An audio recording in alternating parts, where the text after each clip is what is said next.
నమస్కారం అండి. నా పేరు ఆర్ భాగ్యలక్ష్మి. నేను ఒడిశా రాయగడ నుండి వచ్చాను.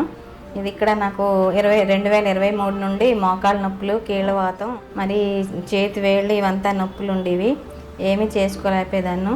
యూట్యూబ్లో అమృత సిద్ధ హాస్పిటల్ గురించి చూసి ఇక్కడ బాగా మెడిసిన్ ఇస్తున్నారని అందులో చూసి ఇక్కడికి వచ్చాను. వచ్చాక మెడిసిన్ 4 రోజులు వాడాక చాలా బాగా తగ్గింది. ముందైతే నేను బాత్రూమ్ కూడా వెళ్ళలేకపోయేదాన్ని. ఏం తిన్నా వాంటింగ్స్ అయిపోయేది, ఏమీ ఇష్టపడేది కాదు తినడానికి. మరి ఇక్కడ మెడిసిన్ వాడాక బాగా తగ్గింది. థెరపీ కూడా చేయించుకున్న. అమృత హాస్పిటల్కి ధన్యవాదాలు.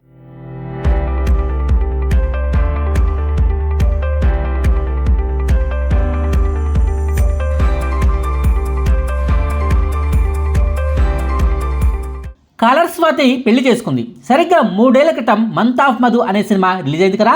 ఆమె ప్రధాన పాత్రలో నటించిన ఆ సినిమాకు శ్రీకాంత్ నాగోతి దర్శకత్వం వహించాడు. అదిగో ఆ దర్శకుడినే కలర్ స్వాతి రెండో పెళ్లి చేసుకుంది. కుటుంబ సభ్యుల సమక్షంలో సంప్రదాయబద్ధంగా వివాహం చేసుకున్నానంటూ ఓ ఫోటోను కూడా ఆమె తన సోషల్ మీడియా ఖాతాలో పోస్ట్ చేయడం గమనార్హం. నిజానికి కొంతకాలంగా కలర్ స్వాతి గురించి నెట్టింట ఒకే ఒక విషయంపై పుంకాలుగా వార్తలు పుట్టుకొచ్చాయి.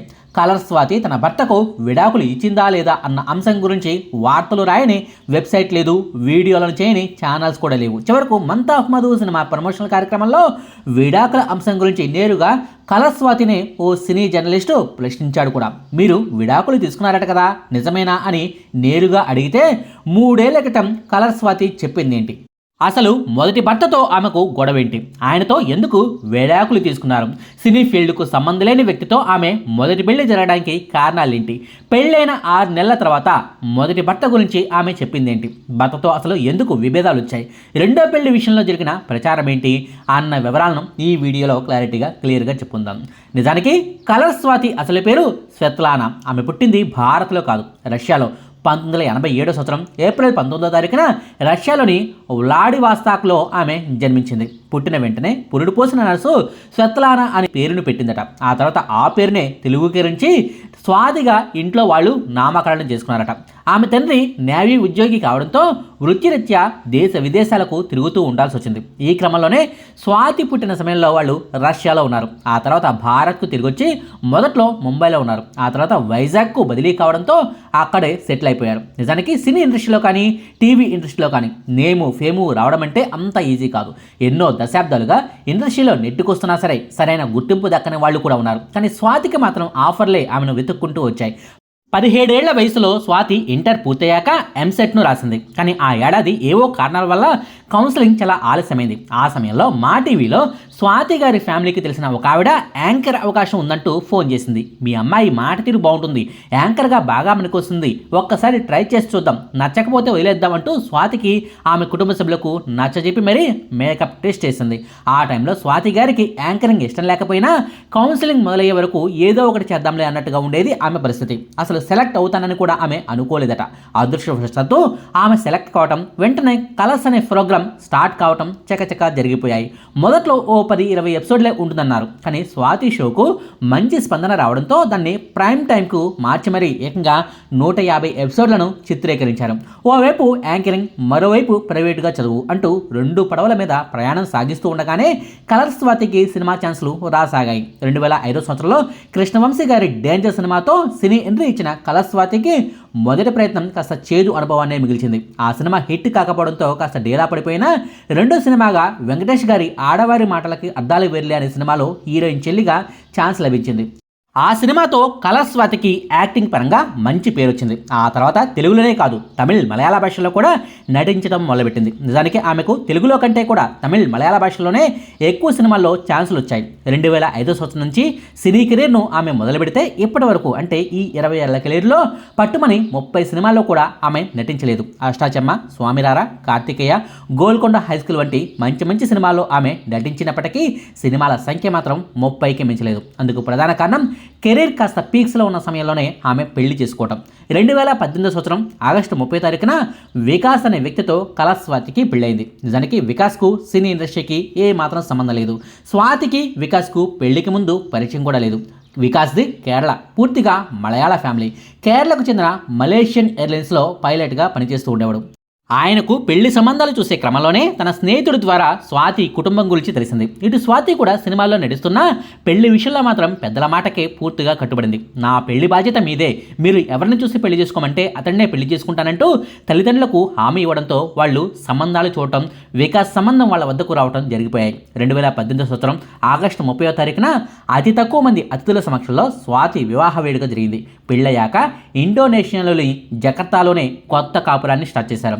తన పెళ్లి గురించి, తన భర్త వికాస్ గురించి పెళ్ళైన 6 నెలల తర్వాత ఓ ఇంటర్వ్యూలో స్వాతి చెప్పిన వివరాలు ఇవి. మేమేదో డేటింగ్ చేసుకుని పెళ్లి చేసుకోలేదు. యాక్చువల్లీ మాది లవ్ మ్యారేజ్ కూడా కాదు, arranged marriage. Film heroine, glamour industry అని అంతగా ఆశ్చర్యపడ్డాను. అది ఓ ప్రొఫెషన్ అన్నట్టుగా చూస్తాడు. నాకు అది బాగా నచ్చింది. పెళ్లి తర్వాత చాలామంది సినిమాలు మానేస్తూ ఉంటారు. నా వరకైతే సినిమాలు మానేయమని వికాస్ ఎప్పుడూ చెప్పలేదు. వికాస్ చాలా దేశాలు ట్రావెల్ చేశాడు. Broad minded. నా ఫ్రెండ్స్ అందరినీ కలిశాడు. హీరోయిన్లని, డైరెక్టర్లని పరిచయం చేసినప్పుడు ఎగ్జైట్ అయిపోతాడని అనుకున్నాను, కానీ చాలా మామూలుగా మాట్లాడాడు. పెళ్లి చూపుల్లో మేము మాట్లాడుకున్నప్పుడు నేను హీరోయిన్ని అన్నట్టుగా చూడలేదు. నన్ను ఓ మామూలు అమ్మాయిగానే చూశాడు. నా వరకైతే పెళ్లి తర్వాత చాలా చక్కగా సెటిల్ అయ్యాననిపిస్తోంది. ఇప్పుడు నేను ఎలా ఉన్నా పర్వాలేదు అనిపిస్తోంది. మంచి మ్యారేజ్లో ఫ్రీడమ్ చాలా ఉంటుంది. Freedom starts with a good relationship. పెళ్ళి అనేది స్వతంత్రానికి శుభం కార్డు మాత్రం కాదు. నిజానికి నేను నా పెళ్లికి ఎక్కువ మందిని పిలవలేదు. చాలా క్లోజ్ సర్కిల్లోనే పెళ్లి చేసుకోవాలనిపించింది. అందుకని కొంతమందినే పిలిచాను. అందరినీ పిలిస్తే వాళ్లకు వచ్చే వీలు ఉండకపోవచ్చు. ఎవరి షూటింగ్స్లో వాళ్ళు చాలా బిజీగా ఉంటారు. పైగా వచ్చాక వాళ్లకు అసౌకర్యంగా ఉండకూడదు. మన పెళ్లి మండపాల్లో నిలబడ్డానికి కూడా ఖాళీ ఉండడం. ఇవన్నీ ఆలోచించుకొని సైలెంట్గా పెళ్లి చేసుకున్నాను. పెళ్లిని దాచేద్దామని కాదు, పెళ్లి చేసుకున్న తర్వాత చెప్దాంలే అనుకున్నాను అంటూ పెళ్ళైన 6 నెలల తర్వాత 2019 సంవత్సరం సంక్రాంతి పండుగ సందర్భంగా ఓ తెలుగు దినపత్రికకు ఇచ్చిన ఇంటర్వ్యూలో స్వాతి చెప్పుకొచ్చింది. అయితే 7 ఏళ్ల క్రితం వికాస్ గురించి అంత గొప్పగా చెప్పిన కళస్వాతి జీవితంలో ఏం జరిగిందో ఏమో కానీ పెళ్ళైన 4 ఏళ్లకే భర్తతో విడాకులు తీసుకుంది. విడాకుల విషయం గురించి ఆమె ఎక్కడా బయటకు చెప్పలేదు కూడా. భర్తతో ఆమె దూరంగా ఉంటున్నారని, విడాకుల వ్యవహారం నడుస్తుందని గాసిపులు వచ్చినా సరే ఆమె ఏనాడు ఆ వార్తలపై స్పందించలేదు.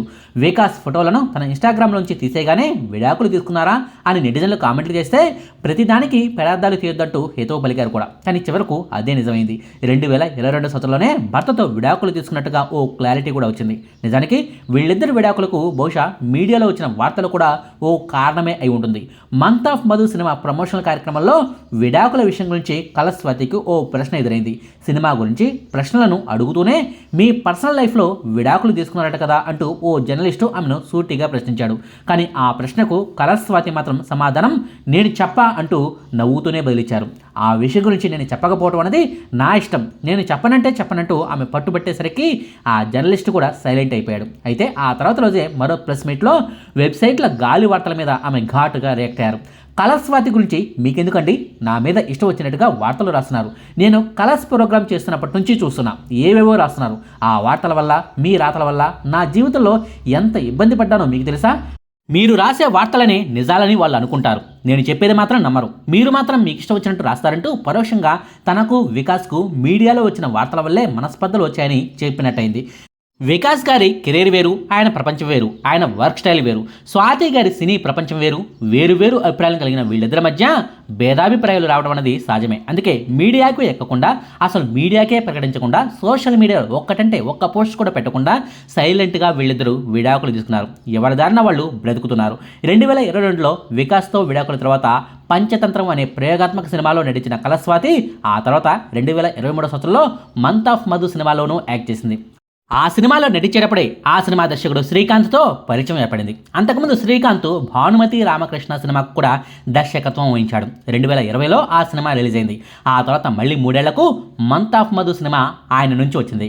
హ్యాండ్ పిక్డ్ స్టోరీస్ అంటూ తన కథలకు తానే నిర్మాతగా మారి సినిమాలను తీసిన శ్రీకాంత్ వ్యక్తిత్వం స్వాతి గారికి బాగా నచ్చింది. వాళ్ళిద్దరి పరిచయం కాస్త ప్రేమగా మారడానికి ఎక్కువ కాలం టైం పట్టలేదు.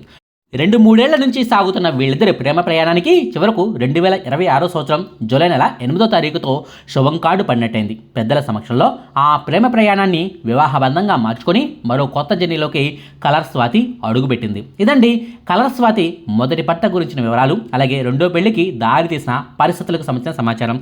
మీకు ఈ వీడియో నచ్చితే లైక్ చేయండి, షేర్ చేయండి. మరిన్ని ఆసక్తికరమైన వీడియోల కోసం మా కొత్త ముచ్చట ఛానల్ను సబ్స్క్రైబ్ చేయడం మాత్రం మర్చిపోకండి. Thank you.